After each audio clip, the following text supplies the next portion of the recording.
Good afternoon, and welcome. My name is Teresa Ladrigan-Welpley, and I serve as the director of the Bannon Institutes and the Ignatian Center for Jesuit Education here at Santa Clara University. The work of the Ignatian Center is to provide leadership to advance the integration of faith, justice, and the intellectual life on our campus and in the larger community. And one of the ways in which we seek to actualize this integrating vision and mission is through events such as today, when we come together to reflect on pressing contemporary religious and cultural issues and consider all the dimensions of our response as individuals, as a university, as a nation, and as a human family. What is the relationship between Islam, citizenship, and religious liberty? How are current streams within our contemporary American political discourse sometimes informed more by Islamophobia than the founding principles of this country? Is Islam compatible with the free exercise of religion? What might we learn from drafters of the recent Marrakesh Declaration in Morocco, which championed the full human rights and citizen status of religious minorities in Muslim-majority countries? We are very privileged today to reflect upon these pressing contemporary questions with Shaykh Hamza Yusuf, a contributing author to this Marrakesh Declaration and president and co-founder of Zaytuna College, the first Muslim liberal arts college in the United States, just up the road from our campus in Berkeley. Several faculty, staff, and student leaders from Zaytuna College join us today as distinguished guests. A warm welcome to all of you. To offer our formal introduction of President Yusuf and facilitate a dialogue following President Yusuf's remarks, I would like to invite forward at this time Dr. Fareed Senzai, Associate Professor in the Department of Political Science here at Santa Clara University and longtime friend of President Yusuf. Please join me in welcoming Dr. Senzai.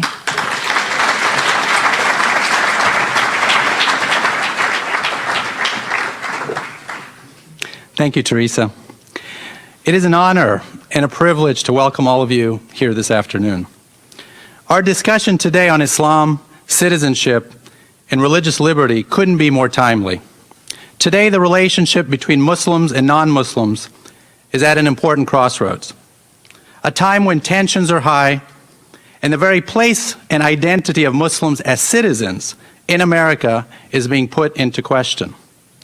These are certainly troubling times, when 1 out of 2 Americans has an unfavorable view of Islam and Muslims, where 1 out of 3 feels that the civil liberties of American Muslims should be curtailed.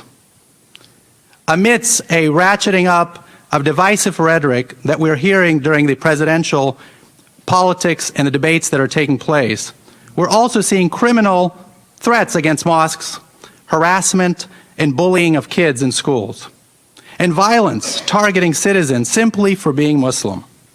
A time when speaking Arabic will get you kicked off a plane.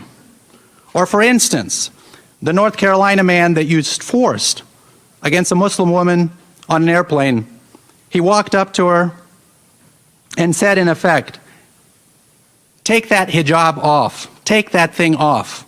This is America." The man then proceeded to pull the hijab off of the woman, leaving the woman's entire head exposed. These are indeed troubling times. But those of us that care about religious freedom and understand that this discriminatory backlash doesn't just harm the Muslim community, it hampers the rights of all Americans and violates the defining values of our country. Yet at the same time, there are Americans that continue to propagate animosity and hatred towards Muslims. Americans who insist they have never met a Muslim, or those that have but continue to view Muslims through a prism of the security lens. For them, Muslims cannot be trusted. They do not belong. When religious leaders like Franklin Graham suggest that Islam is a violent religion at its core, at a time when 24-hour news propagates talks and all of the images that we see of beheadings, Muslims are often then consequently targeted and attacked. We then also see, of course, Muslims engaged in violence, and that only reinforces the animosity towards Muslims. The San Bernardino attacks is a case in point. Clearly, it is not an easy topic for us to address and to tackle. But today we have an extraordinary Muslim, a Muslim leader who has devoted his life to tackling some of these very difficult and contentious issues. We're fortunate to have Shaykh Hamza here with us this afternoon. After all, who better to address and examine the question of citizenship and the right to belong than a man born as Mark Hansen, to two academics in Washington State and raised in Northern California, who converted to Islam and has now built the first Muslim college, a man that has devoted his life to educating about Islam and Muslims. I have known Shaykh Hamza since I was in high school, growing up in Sacramento, when Shaykh Hamza would occasionally come up to give talks to a packed audience. It was a time when those of us growing up in a place like Sacramento had very few Muslim leaders to look up to, and very few that we could learn about Islam from. I have since gotten to know Shaykh Hamza much better, both personally and professionally, including the many joint conferences and events that we've attended, including a project that we both participated in for several years. It was an initiative spearheaded by an extraordinary individual named George Russell, who established what was known as One Nation, an attempt to address the tensions that exist between Muslims and non-Muslims.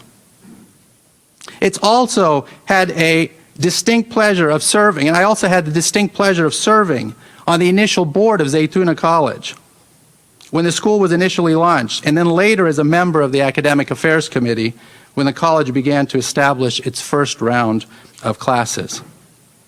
As you heard from Teresa, Shaykh Hamza Yusuf is currently the president and co-founder and senior faculty member at Zaytuna College. It is the first Muslim liberal arts college in the United States.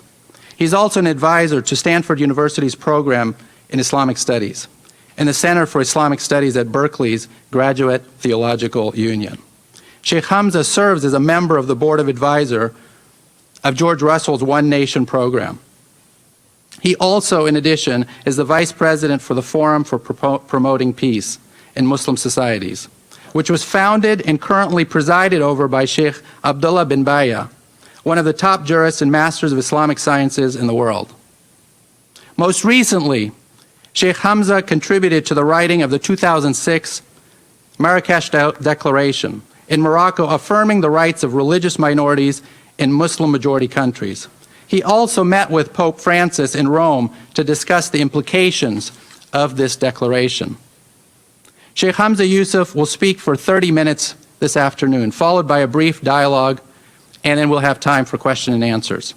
It is my distinct privilege to introduce one of our country's most distinguished and well-recognized Muslim scholars, to finally welcome him here to Santa Clara. Please join me in giving a warm Santa Clara welcome to Shaykh Hamza Yusuf.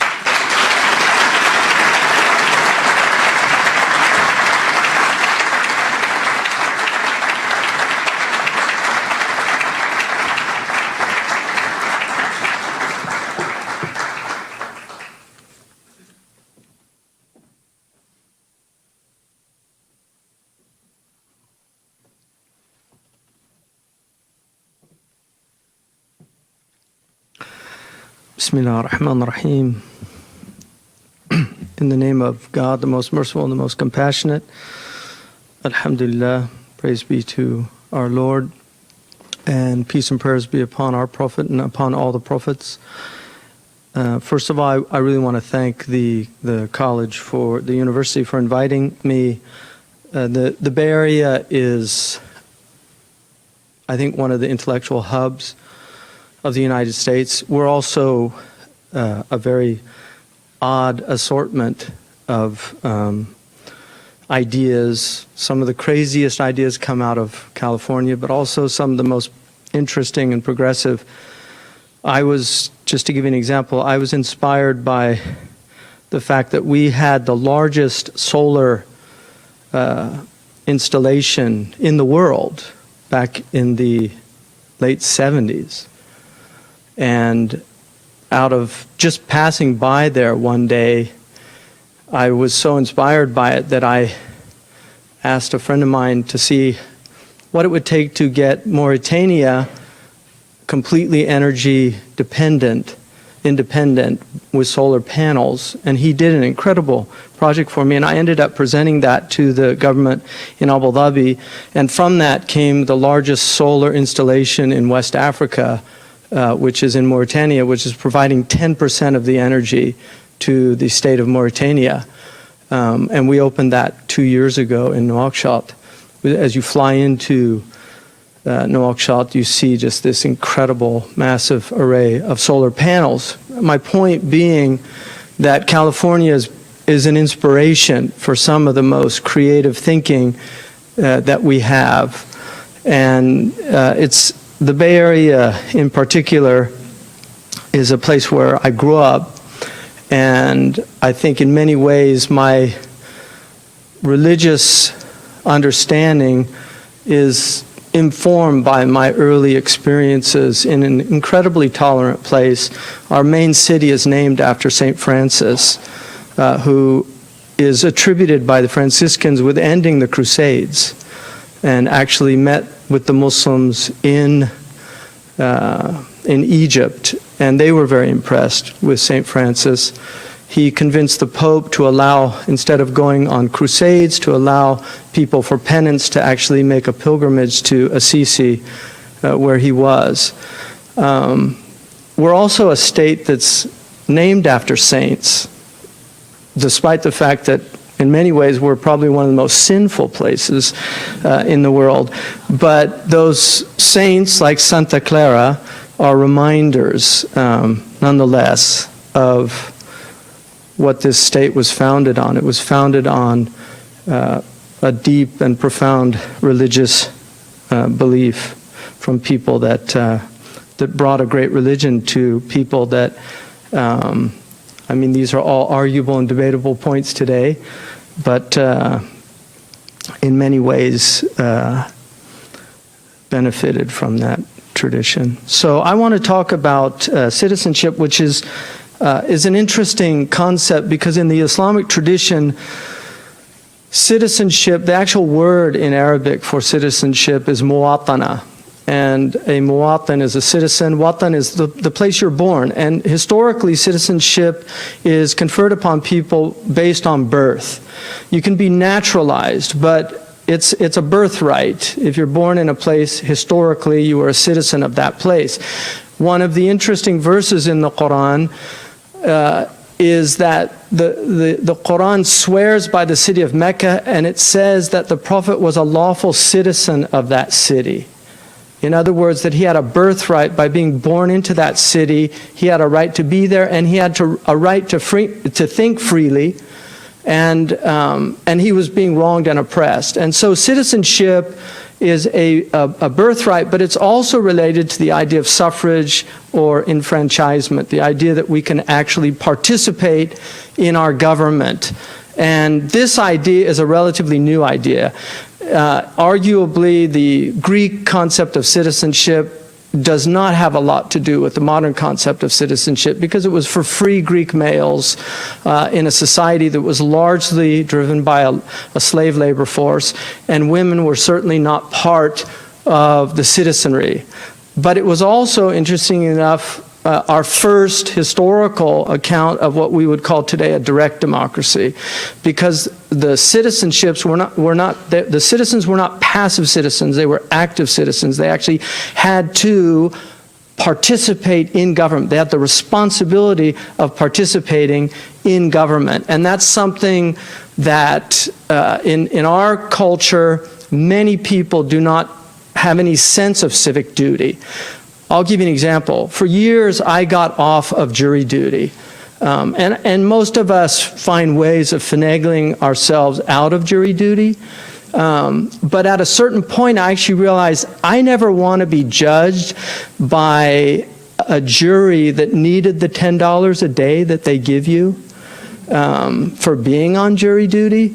And I really felt that I'm not going to do that. And I actually served on a jury once, and it was a felony case, and it was a very powerful experience, I would say. There's something, if anybody's been in a jury room, there's something very mystical that happens in jury deliberations.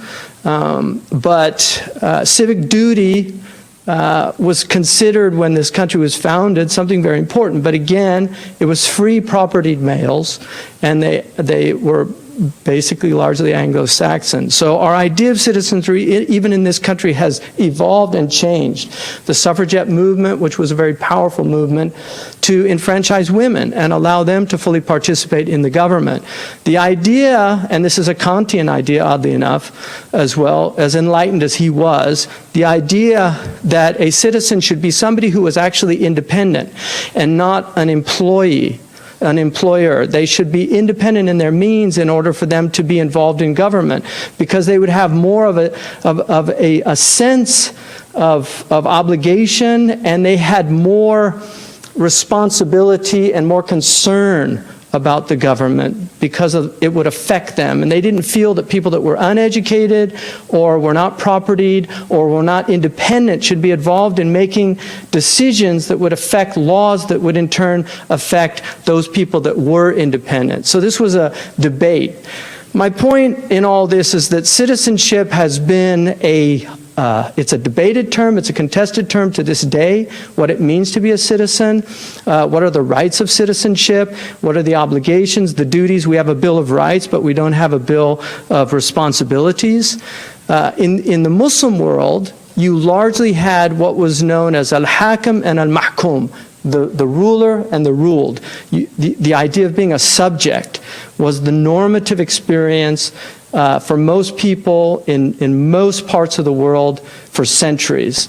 And this was certainly the case. However, in the Muslim world, just like in feudal Europe, most people did not experience a type of intrusive government in their lives.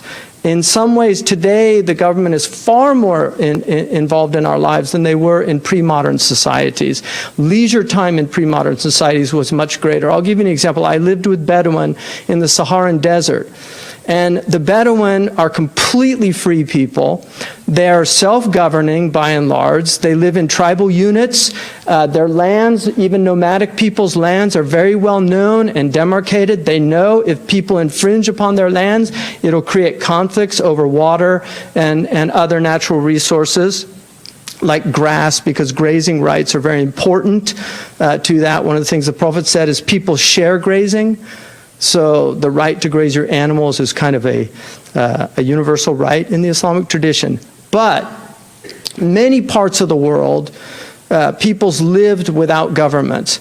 When you get into any type of sophisticated societies, you need laws to govern those societies.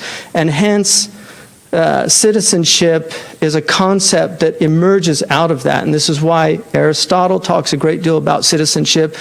He, in fact, talks about the three ways of being in the world: of being a slave, of being in a type of infantilized condition, which he would place women as the third, not the children, but as the third category, which is a citizen. So he actually used the woman as an example of a citizen in the family, because she was under the authority of the husband, but the relationship was more of a relationship of mutuality as opposed to a type of dictatorship.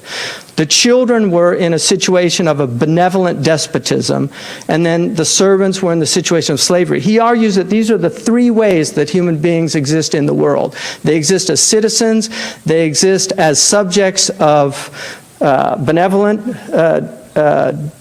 dictators, which is the father and the mother who are caring for the children and decide for them. And then he looks at the third category, which is the slave that has no rights or authority in their own lives. They're simply dictated, so it's a type of dictatorship that they're under. In our culture, we in many ways reflect what Epstein calls congruence theory, because one of the things that strikes many immigrants that come to this country, particularly friends of mine that have come from the Muslim world, is that they're always struck by the idea of giving children a lot of choices.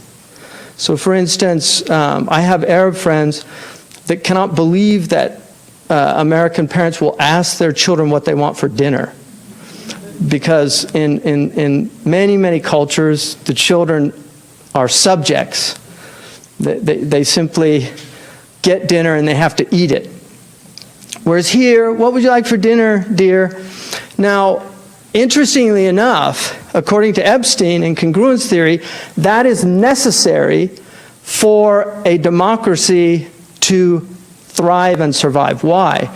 Because what he says is that governments will only work to the degree with which the system of government permeates the social institutions of the society. So if you have dictatorships, you need dictatorial parents. If you have dictatorships, you need dictatorial doctors. You go to the doctor, you're not going to have a conversation with him about what you think the best approach to this problem is because you've Googled it and read all about it. It's not going to happen in a lot of places in the world. They're going to get upset about it.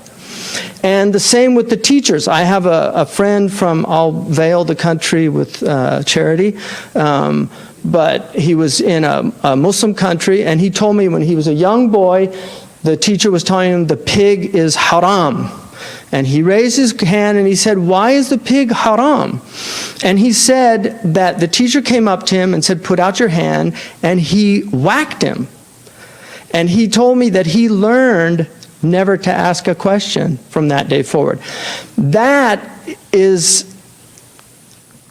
makes perfect sense, according to Epstein, for a society to have a dictatorship or a tyrannical government. You have to replicate that behavior in all the social institutions so that the people, in turn, internalize these ways of being.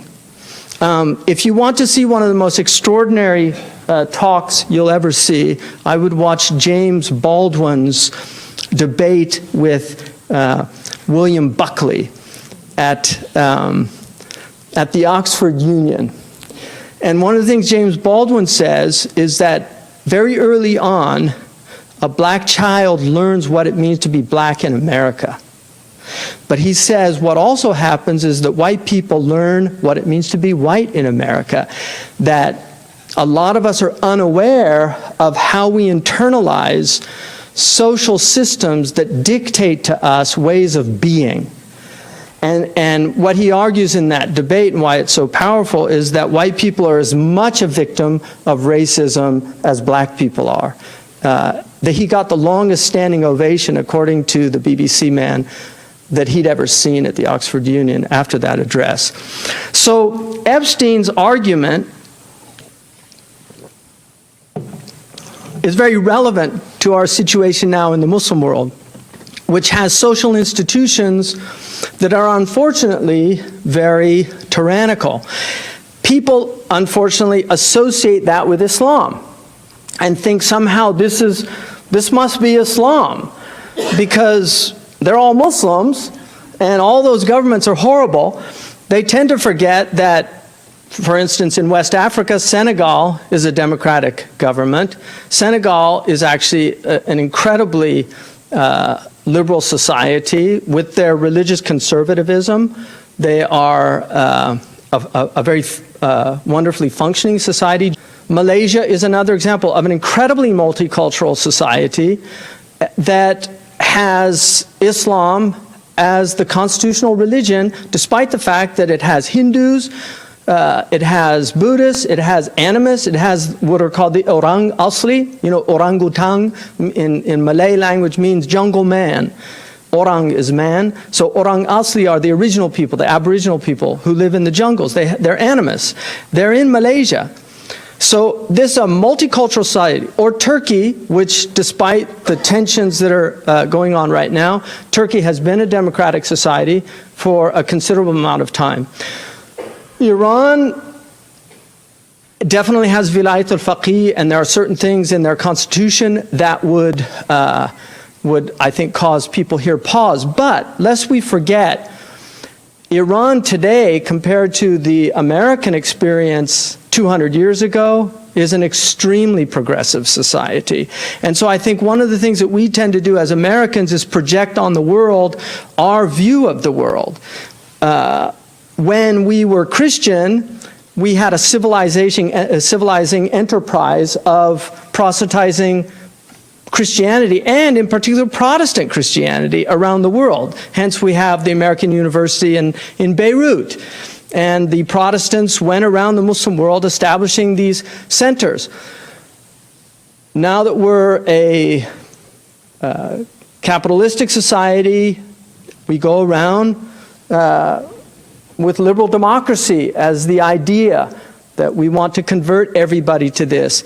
Very often we fail, I think because of our ethnocentricity, to actually see that other peoples have different ways of viewing the world. Some of those ways might be wrong as far as we're concerned, and some might be wrong, might be right or wrong. But nonetheless, they are the ways that they view the world. Many women in the eastern province of Saudi Arabia do not want to be liberated from the hijab. Now, there are people in critical theory which would say that's double consciousness. What we need to do is liberate them from their backward thinking. Again, this is the type of patronizing attitude that a lot of people in the West have about other peoples. We simply have to recreate the world in our own image. I was just in Japan, and I was stunned at the incredible deference that Japanese culture has to foreigners and to other people. I was in Tokyo walking around the city for 5 days. I did not hear a horn honk once. And when I asked one of the Japanese, don't people use horns here? He said, no, it's considered very rude. Man, I wish we would learn something about that in San Francisco, right?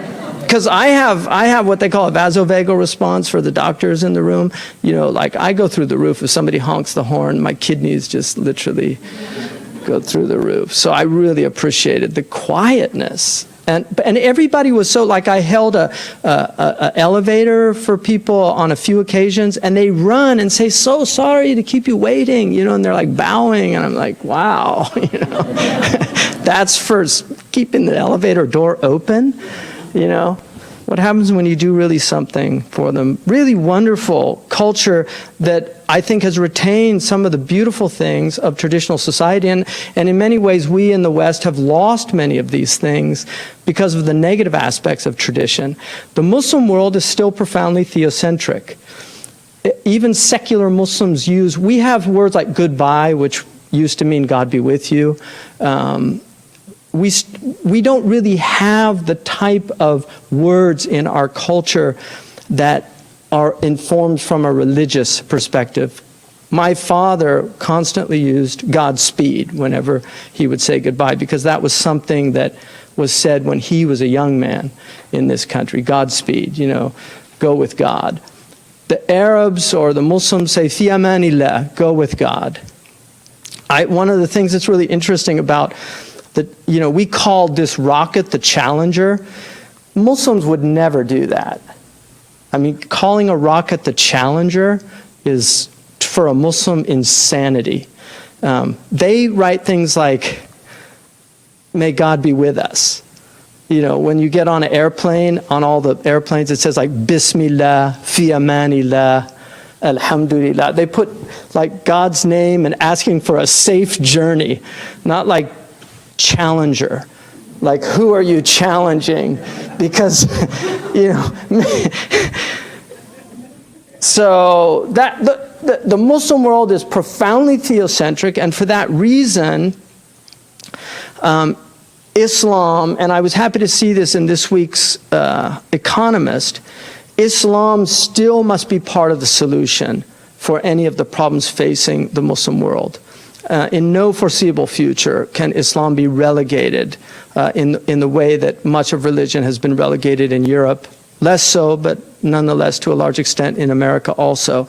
Islam is still central to the Islamic ethos. And for that reason, my teacher, Shaykh Abdallah bin Bayyah, convened, and this took 5 years to get to Marrakesh. People think these things just happen overnight. It took 5 years. It began with a meeting 5 years ago in Nouakchott about citizenship. And the reason that he did this was he was so troubled about the debates about jizya. And jizya, for those who don't know about the Islamic tradition, jizya is the idea that in a Muslim majority state or a state being ruled by Muslims, non-Muslims go under a status, what is known as dhimma, ahlu dhimma. Dhimma or dhimmatude, and this is the grist of a lot of Islamophobic material out there, and there are many websites about dhimmatude. I actually saw a bumper sticker a few weeks ago in Santa Clara, in San Ramon, that said, Ana kafir wa fakhurun. It said, I'm a disbeliever in Arabic. I'm a disbeliever and proud, which is, again, a kind of in-your-face statement about how people think that Muslims view the other. It's interesting, one of the intriguing linguistic aspects of English and Arabic is that in English, we have other in brother, but in Arabic, you have brother in other. So in English, we say brother, and so you have other embedded in the word brother. But in Arabic, you say akhar, which is other, and the word brother is akh. It's embedded in the word other. And I just think that's a very interesting thing. So we have to see the brother in other, but we also have to recognize the other in brother. And this is something that a lot of people have a difficult time doing. So he had a series of meetings to talk about the problem of dhimmatude, which is in Surah, the 9th chapter. It's the last chapter revealed in the Quran. And it's the idea that those who disbelieve in God and His Messenger, that they have to pay a jizya. And it says, حَتَّى يَدْفَعُوا جِزْيَةً عَنْ يَدٍ وَهُمْ صَاغِرُونَ, until they pay a tribute with their hands, and they're saghirun. And there's a lot of debate about what that word means. Some say it means humbled, some say it means humiliated, and you will find debates in our books about this. The Shaykh, what he did was he looked at our tradition and he said that the first relationship that the Prophet had with the other in Medina was full enfranchisement, and this was the Jewish community, and this is called Sahifatul Medina. In some ways it's the first written constitution, even though the Athenian, even the Spartans, they had constitutions, but they were not written, and this is a case where the Prophet actually had a constitution written down, and in it the Jews are given full enfranchisement in the state to practice their religion and to have mutual defense. And they're entitled to their religion, they have their own religious courts, and fulfill their functions. And so it was a full enfranchisement. They were not seen as less than the Muslims in that state. And most Muslims think that this was abrogated, but Fred Donner shows in his book on Islam, Muhammad and the Believers, that actually there were Jews on the Arabian Peninsula up until the 9th century, historically documented. Ibn Ishaq, who's the most famous biographer of the Prophet's life, says that Omar expelled the Jews from Medina that did not have the contractual agreement of the Medinan Charter. And so the Medinan Charter was maintained even after the Prophet's death, which means that it was not abrogated. So what Shaykh Abdallah bin Bayyah argues in the Marrakesh Declaration and in the essay that he wrote to substantiate it as a jurist, he argues that citizenship is an Islamic concept and that the Prophet Muhammad did enfranchise the Jews, and that this should be the model for Muslim states today. The OIC acknowledged this. Now, 2 points and I'll finish. One, the Ottomans already abolished jizya in the 1830s under Sultan Abdul Majid. And they did it with the Shaykh al-Islam and with the scholars at that time. It was agreed upon that this was no longer an appropriate relationship to have with minority communities in the Muslim state. This is all that Shaykh Abdallah is trying to do, is basically substantiate within our own tradition the normative practice of citizenship in the modern world. It's the one that makes the most sense. Now, people would say, well, why do you have to go back 1,400 years? Because Muslims believe that Islam is a revelation. And if you do not convince them from their revelation, many of them will not accept the UN Charter. It's as simple as that. They will say this is just the words of the kuffar, and we're not obliged to follow it. ISIS is a good example now of people that are reviving medieval attitudes that, and in some ways I take offense at calling it medieval because I've spent a good deal of my life reading medieval writers, and I'm always struck by how enlightened many of them were. When we talk about dead white men, most of those dead white men were actually spent a good deal of their lives in jail. Many of them were killed by the state. We tend to forget that. The only good Indian is a dead Indian. Malcolm X gets a stamp after he's assassinated. Martin Luther King gets the day after he's assassinated. That power structures tend to incorporate their dissidents after they're dead because they're no longer a threat to the power structures anymore. So I have a defense for dead white men because I think a lot of them had a lot of interesting things to say, and I don't think they were all white either. St. Augustine was from North Africa, lest we forget. So my point being is that if you do not substantiate this in our tradition, many Muslims will simply not accept it. How do we change the scenario? The only way that we can change the situation that we're in today is education. And so it's not for nothing that we're here in a great institution of education and that we can civilly sit and discuss things because our society is based on persuasion. One of the things that is threatened in our modern society is argument. Argument is not a negative term in scholastic tradition. Argumentation is the basis by which we speak with one another and attempt to convince one or the other of the merits of our argument. And what happens when you lose argumentation is prejudice takes over, and we simply are not willing to sit down and with an interlocutor and discuss things and be either convinced or convince them. Hence the need for these traditional subjects like logic and rhetoric, which taught people how to argue persuasively and rationally and intelligently. So now we have demagogues emerging, and these are harbingers of a frightening future if we allow these things to be lost. Our early period, despite whatever faults, and I don't like to project onto the past the sensibilities of the present, they were men of their time. They had the prejudices of their time, not all of them, but many of them, but they were also great men and women.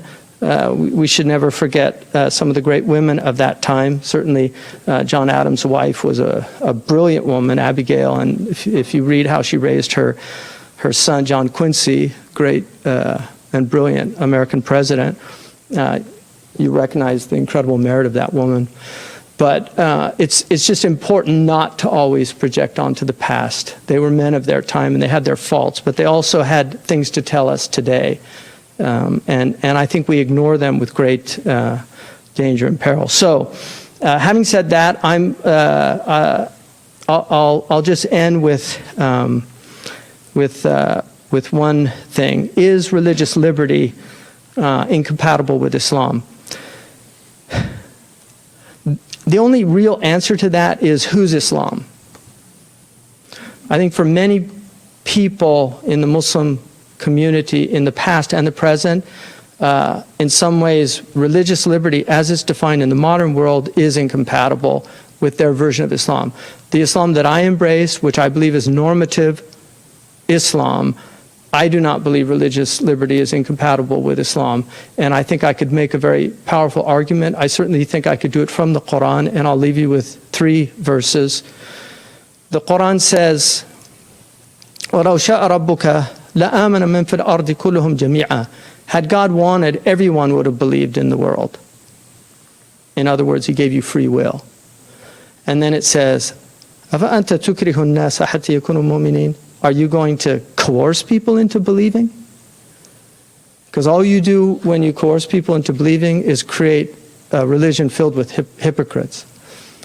The other verse that was in Yunus, verse 99. The other verse is in Baqarah 256, second chapter, 256. The Quran says, "La ikraha fid din, qad tabayyana ar-rushd min al-ghayy." There's no coercion in religion. Falsehood should be in clear contradistinction to truth. And then finally, in chapter 18, the Kahf, it says, فَمَنْ شَاءَ فَلْيُؤْمِنْ وَمَنْ شَاءَ فَلْيَكْفُرْ. Whoever wants to believe in this, let him believe, and whoever wants to reject it, let him reject it. Most of us love chocolate. I just bought some Japanese chocolate for my family. And people are usually happy with chocolate, but nobody likes chocolate when it's shoved down their throats. Thank you.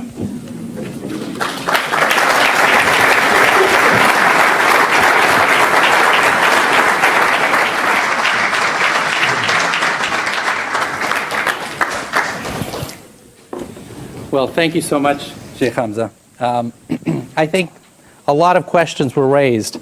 In many cases, questions about Muslims as majorities in living in majority countries, Muslim majority countries. What I'd like to do in our discussion is talk about Muslims as minorities in the context of the United States. And within the United States, especially within the context of what we're seeing politically, could you reflect on the place for Muslims here in the United States as a minority community? Right. Well, first of all, we have to remember that Muslims have been here from the start. There's substantial historical evidence that's proven that at certain periods, about 1/5 of the slaves that were brought here were Muslims. We have handwritten Qurans from slaves. We have Arabic letters from slaves. Suleiman bin Ayyub is a good example of that. Prince Abdurrahim is another example of that the film was made. I think you were involved in that, yeah, with Michael Wolff. That's right. Right, Unity Productions. So we also have the earliest example of a white convert to Islam is George Bethune-English, who got his master's degree, which was the highest degree at the time, at Harvard. At Harvard, believe it or not, Harvard was teaching Arabic alongside Hebrew. And if you get the first edition, facsimile version, you can buy it, of Noah Webster's 1828 dictionary, hence we get the word Webster's dictionary, but that was the first American dictionary. He wanted to prove that English was from Arabic, from Hebrew, but he ended up feeling that there were actually more Semitic roots in Arabic that were related to English. So the book is filled with Arabic typography. And so he's got earth, ard, baby, baboos, cave, kahf. He shows all these Arabic words, and so they were teaching Arabic in the United States and in the 18th and 19th century. So Muslims have been here, and they're here, and notwithstanding some major events where you would have incarceration, like what happened to the Japanese, which has never been constitutionally declared unconstitutional. It has to go to the Supreme Court, so that's never happened. And FEMA does have internment camps for a national emergency or something like that. So I would hate, God forbid, if there was some kind of nuclear dirty bomb or something like that. Who knows? I don't know. So it's a very troubling prospect. But I think Muslims are here in large numbers. It's a highly educated, as you know, community, and there's also a lot of really hardworking, decent Muslims that are here, like many other communities. One of the things about the United States is, historically, most communities have been forced to duke it out, other than the Anglo-Saxon peoples that came here. The Irish community, if you study their history, the Irish community fought hard. There's a very interesting book, When the Irish Became White, which is about Irish Catholics. People think Kennedy was the first Irish president. It was actually Andrew Jackson, but he was Ulster Irish, Protestant, so they weren't really considered Irish. But the Irish Catholics had a very hard time in this country. But what they did was they duked it out on the streets. They created world-class teaching institutions, and now, 1 out of every 4 Americans has some kind of Irish roots. And St. Patrick's Day is the biggest parade in New York and Boston. So good things happen if people work hard enough and are willing to kind of take the blows. In regards to the question of religious liberty and religious freedom, there's an intra-Muslim debate that's taking place about the extent to which religious freedoms and liberties should be granted, especially when it comes to, for instance, attacking Islam. Right. And we see sort of the violence that erupts when cartoons are drawn in the image of the Prophet, and there's this intra-Muslim debate about that. What are your thoughts? Well, I mean, I would say, first of all, that the idea of vigilante justice is totally prohibited in the Islamic religion. No Muslim is allowed to take extrajudicial action in any situation. So there are blasphemy laws in Islam, just like there still are blasphemy laws in some European countries. So it's not like these things have completely gone away. They just don't implement them anymore. I mean, the last person to be killed for blasphemy was in Scotland, in the late 17th century. So it wasn't like Europe didn't have these things also. The Muslim tradition is a pre-modern tradition, and so it has many of the sensibilities of the pre-modern worldview. In today's current situation, I think Muslims, first of all, need to get used to being offended. The Quran has many verses about being offended. وَاصْبِرْ عَلَى مَا يَقُولُونَ. Be patient about what they say. سَتَسْمَعُ مِنَ الَّذِينَ أُوتُوا الْكِتَابَ مِنْ قَبْلِكُمْ وَالَّذِينَ أَشْرَكُوا أَذًى كَثِيرًا. You're going to hear from the people that were given the book before you, meaning the Jews and the Christians, and the polytheists, much odious or noxious statements, and it says to be patient and don't get angry, and so there's a lot of things about just not getting angry. The Prophet once heard somebody call him mudhammam, which means it's the opposite of Muhammad. It means blameworthy, because Muhammad means praiseworthy. And he said, "Isn't it interesting how God has removed my name from their tongues when they want to curse me?" And he said, "They're talking about somebody named Mudhammam, and my name's Muhammad." In other words, they're not talking about me. And so those cartoons, anybody that says those cartoons were the Prophet Muhammad, as far as I'm concerned, is not a Muslim. It's a beautiful, Magritte has a beautiful picture, and it says, "This is not a pipe." And it shows a picture of a pipe, because we forget that the image is not the thing. And so if you make an image of something, it's not that thing. Those crucifixes, it's not Jesus on the cross. And so any image that's made, especially if it's a caricature, it's certainly not our prophet. It has nothing to do with our prophet.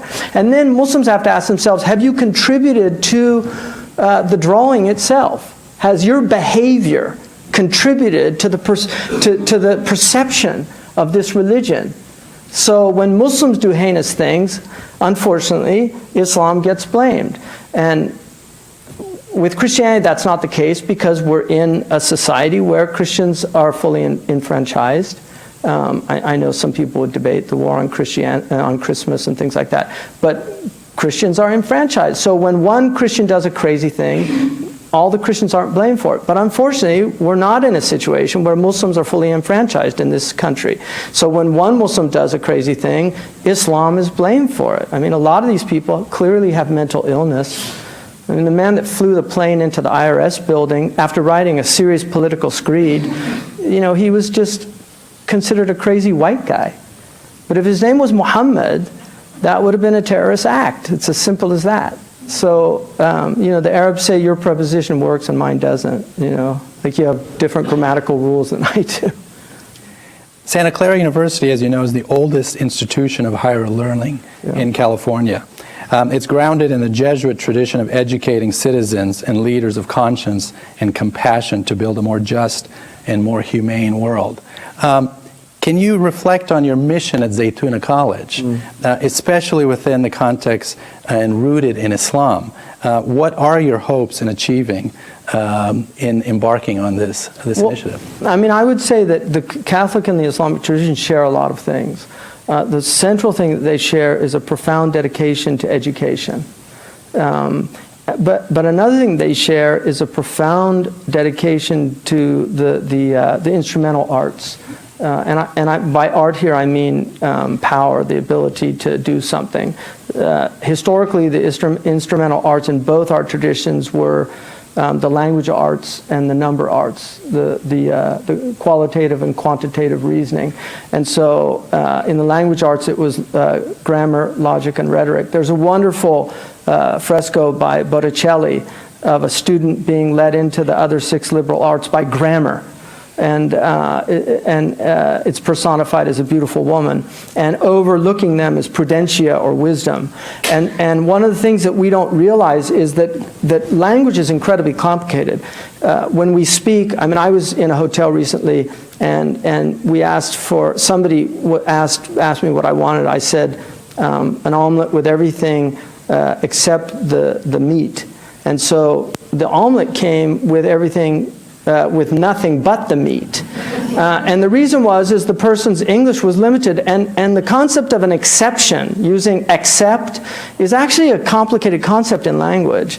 Like, had they said no meat, it's very clear, but to say except meat will confuse somebody who's not a native speaker sometimes if they don't know the language. So we don't realize how complicated language is. And historically, on Christian doctrine by St. Augustine argues that you have to learn the liberal arts in order to read Scripture. One of the crises in the Muslim world is that the liberal arts are no longer taught. And so people are reading Scripture without the liberal arts. If you don't know what a conditional sentence is, you should not be reading Scripture other than as a devotional practice. But if you think that you can derive knowledge or wisdom from it, you're going to get in serious trouble. And there are many things in the Quran that are highly nuanced. In the Islamic tradition, the last book that you read in our scholastic tradition is a 2-volume work. And I showed Graham Wood this book, who studied Arabic at Harvard, who wrote the article for The Atlantic.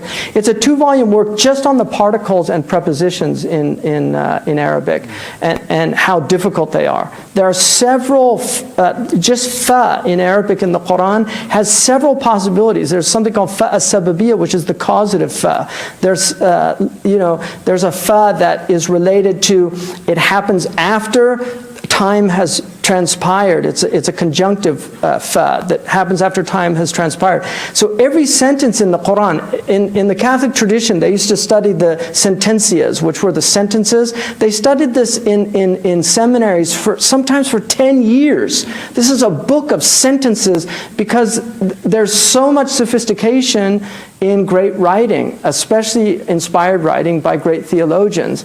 And so we've lost a lot of this, and our complex compound sentences are diminishing in our writing. You can see this very clearly in modern writing. We're losing the sophistication of language. Many of our students are incapable of reading Melville. I sometimes wonder if David Foster Wallace really left the world just because of a kind of despair, because he's a very sophisticated writer that sometimes writes sentences that last for a page. And he was teaching students English literature, and he said he would always begin with a crash course on grammar because the students couldn't read. And one of the things that I have done is just give students the first sentence to the Declaration of Independence. And I've done this in several classes, not just at Zaytuna, but at other places.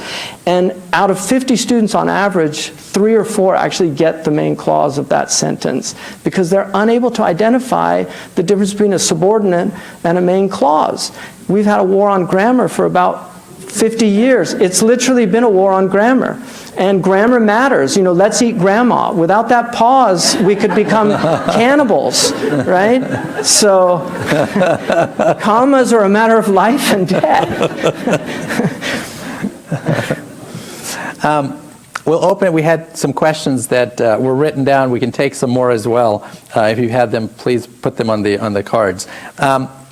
Someone asked, please continue to express your thoughts on how ISIS revives or leverages medieval Muslim traditions and behaviors. Well, I mean, first of all, they are a real reflection of modernity. They're much closer to kind of Maoist or radical Marxist tradition. A lot of people are unaware of how profoundly impacted Marxist thought has. I mean, even in our colleges and universities in the United States, critical theory, which, I mean, we can trace it right back to Karl Marx, and Karl Marx, who has undeniably some brilliant criticisms about capitalist society, but overall, the end justifies the means is a Marxist concept. It's not a religious concept. And so the idea somehow that you can just enslave people, the Prophet said that there's 3 people that he will be an advocate against on the Day of Judgment, and one of them was man ba'a hurran, the one who sells a free person. And Omar wrote to Amr ibn al-As about taking people as slaves in Egypt. He said, "Mata sta'badtum man waladathum ummahatum ahrara." What right do you have to enslave people that their mothers gave birth to them in freedom? They're free people. And so this idea, slavery is an anathema to the Islamic tradition. There is undeniably a component in historical Islam of indentured servitude, which was largely a way of reintegrating war victims and refugees into a society. We have in our Islamic law the ability of anybody who's in indentured servitude to get money from the public funds to be freed if they so desire. And so this idea of modern chattel slavery has nothing to do with Islam at all. And so what these people are doing is not medieval in dark ages. It is a gross distortion. And I'm not going to deny that I've spent enough time in pre-modern books to know that there's some really weird stuff in pre-modern tradition. But I could take the Jewish religion, Numbers 31. If you go into the city, kill every male, even the little ones, kill the girls who have known intimately men, and take the girls who have not known men intimately for yourselves, right? Which was concubinage. So that's in the Bible. There's things that are in our pre-modern text, but you'll find in the Islamic scripture, you will not find, there's nowhere where there's racism. And I would argue that the Prophet Muhammad is the first human being in human history to declare the equality of human beings. I have never found anybody prior to the Prophet Muhammad where he said there's no preference of a white over a black or a black over a white except in piety. And I've never seen that articulated in any other. And the Quran clearly says we made you peoples and tribes to know one another, not to hate one another. And even though that's an interpretation, it is a sound interpretation. So I really feel that ISIS in no way represents normative medieval Islam. There is a strain of radical Islam, even in the pre-modern tradition, that gets pretty ugly. The idea that women who were taken as concubines could be coerced into Islam. Why did they want to coerce them? Because they couldn't have sexual relations if they weren't Muslim. So you'll find the fuqaha talking about these things, but those things are relics of the past and they should not be revived in the modern world. Somebody asks, it's been said that Muslims and blacks are people that have been oppressed here in the United States historically. And Muslims are the target today. Do you think there are currently any initiatives in which these two communities or two groups work together? I mean, first of all, I would say anybody that can make a statement like that knows nothing about black history in this country. The Muslims have in no way any comparison to what the African American people went through, or the Native Americans, or even the Chinese Americans. Or Japanese Americans. I mean, I could go on, but, we're doing relatively well, let's face it. I mean, so you get some rude remarks, welcome to America. I'm sorry. We've got a front runner out there who just is as rude as can be, and everybody loves them. So, Americans like rude people sometimes, I guess. I don't know. But, I just think it's an odious comparison, personally. I really do. What's down the road? I don't know. I'm troubled definitely by the rhetoric, but I think there's still an incredible number of very decent Americans that are troubled by what's happening. And I'm also very wary of polls. I really am, because, my own experience, I've had the brunt of anti-Muslim thing, but it's a good thing also to experience prejudice sometimes, because it gives you empathy. One of the things the Bible says is, do not vex the stranger or oppress him, for you too were strangers in the land of Egypt. So it's sometimes to inculcate empathy, we need to go through what other people go through to be more appreciative. One of the things that the immigrant community failed to do is to really help the African-American Muslim community. That was, I think, an egregious short-sightedness, ethically and pragmatically. Here's a question to you personally. Could you share the story of your own personal decision to convert to Islam?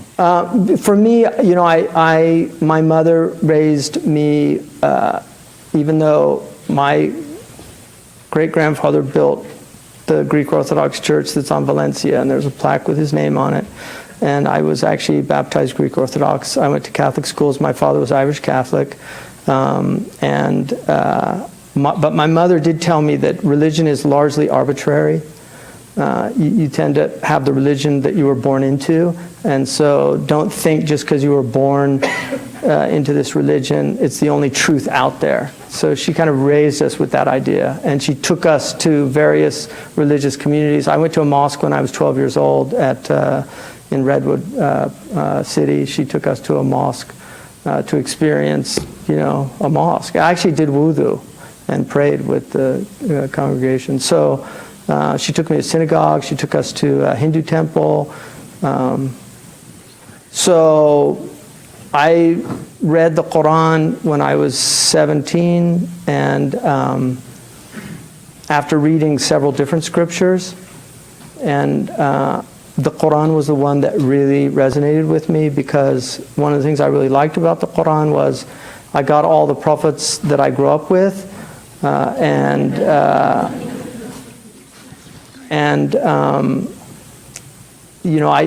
definitely,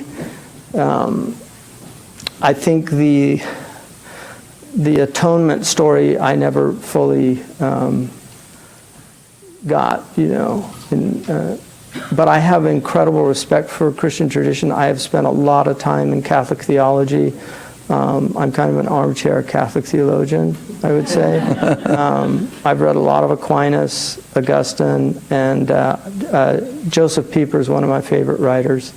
I always think the Catholics are just so bad at marketing because they really do have an incredible tradition. And in terms of ethics, they are the most advanced religious ethical tradition, I think, on the planet right now. I really believe that. They're just so ahead of all the other religions in really deeply dealing from a philosophical perspective a lot of the things that we're confronted with, because there's a lot of shallow thinking out there about what's going on. And we're looking at transhumanism, which is profoundly troubling. C.S. Lewis, who was really kind of a closet Catholic, C.S. Lewis wrote a very, very prescient book called The Abolition of Man, which is a very troubling book. And I would add to that book a book by Zbigniew Brzezinski called Between Two Ages. And we're moving into a new phase. I don't know if people noticed, but a law firm just hired the first AI lawyer.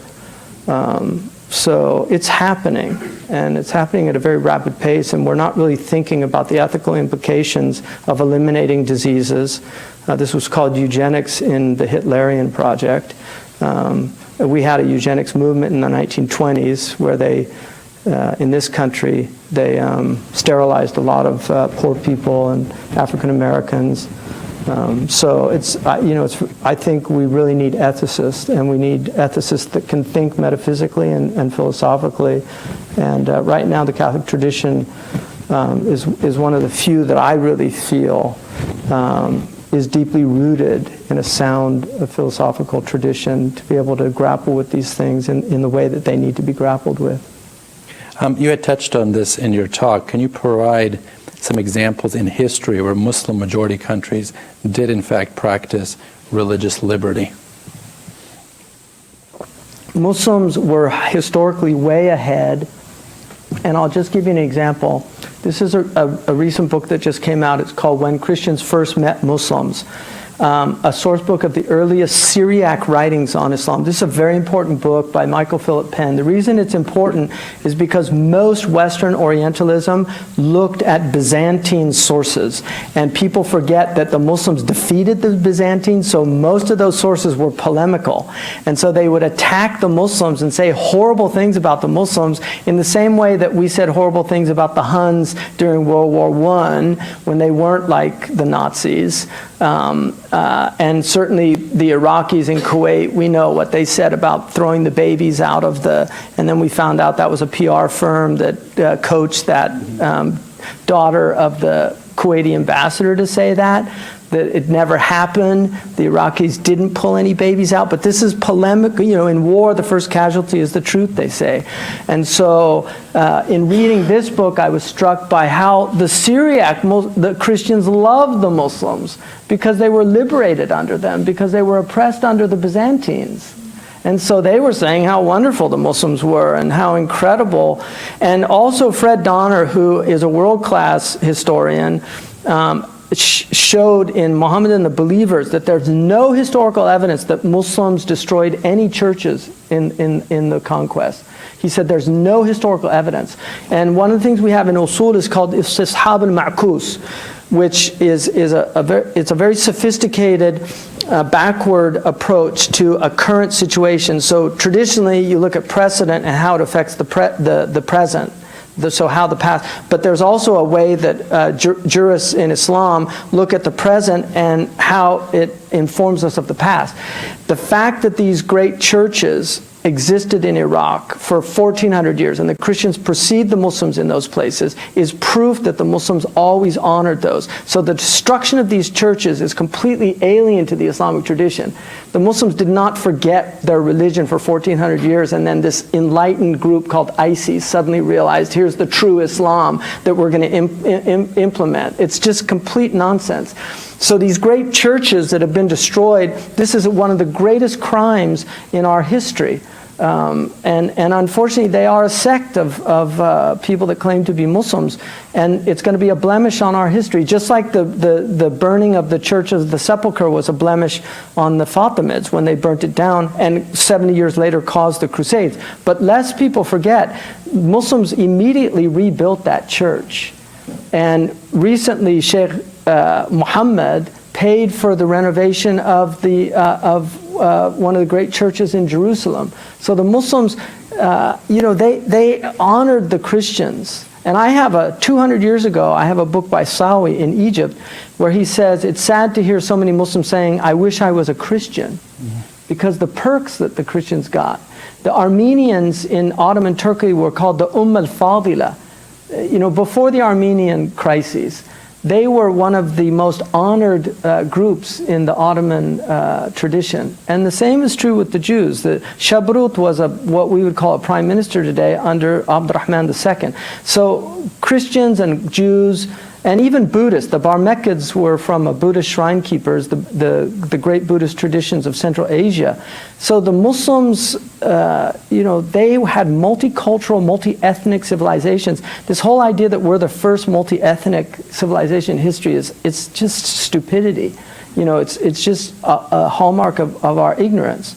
And they're undeniably, I would argue that America is probably the most progressive civilization in human history in terms of legislating non-discriminatory law. I think that would be a fair thing to say. But the Muslims, for pre-modern records, nobody compares to the Muslims. And I say that objectively as a student of the history of that civilization. I don't think any society, and Toynbee and others would also, I think, make that point as well. In terms of the context of what we see today, both within many Muslim countries, as well as the tensions that exist in the United States and the amount of Islamophobia that continues to exist in this country, and in many ways is getting worse. What are your thoughts about this context, and are you hopeful for the future? I think Islamophobia is a problem globally. I think it's a problem in Muslim countries. I mean, there's a lot of fear that the rulers have of kind of awakening that comes from Islam, because Islam has a profound justice-based element in its tradition. But as far as I'm concerned, I think overall the Muslims are doing relatively well in this country. I think we have dropped the ball. I think we dropped it after 9/11. I made arguments for preempting this stuff. You were in that meeting we had 16 years ago, where I made these arguments about getting a national organization and to start dealing with the anti-Muslim rhetoric that's going to emerge in the coming years. That's right. And nobody listened to me at that time. So, Cassandra was cursed with seeing the future but not being listened to. So it's kind of a bummer, but that's the way things work. So in terms of what I see, I see if Donald Trump gets elected, I think it could be very problematic for the Muslims. I think if Hillary gets elected, Huma Abedin might end up being the chief of staff at some point. So I wouldn't say I'm hopeful. I know enough about history to know how bad it can get, but our religion is a religion of optimism. We're challenged to be optimistic, and so I'm probably an optimist trapped in a pessimist body. So let's hope for the best and expect the worst. Inshallah. As you know, we're taping this on C-SPAN, and so our time is quite fixed. And so I'll stop there. Please join me in thanking Shaykh Hamza Yusuf. Thank you.